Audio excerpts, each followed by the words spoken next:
पवित्र येशूच रक्त हे पळवून लावू शकतं. मला हालेलुया. कोणतं रक्त पळवून लावू शकतं? फक्त पवित्र येशूच.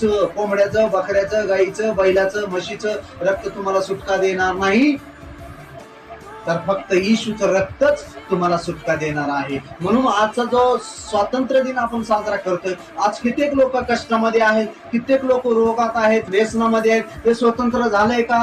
आज व्यसनामुळे घरांच्या हालता काय झालेल्या आहेत. प्रत्येक घरामध्ये जर गेलं तर आज व्यसनामुळे पैसा पुरत नाही. सगळा आलेला कामाचा पैसा दारूला जातो, व्यसनाला जातो, नशेला जातो, जुगारीला जातो, मटक्याला जातो. सगळं व्यसनामध्ये आहेत, बंधनामध्ये आहेत. म्हणून अशा लोकांना तारणाची गरज आहे. म्हणा हालेलुया. कशाची गरज आहे?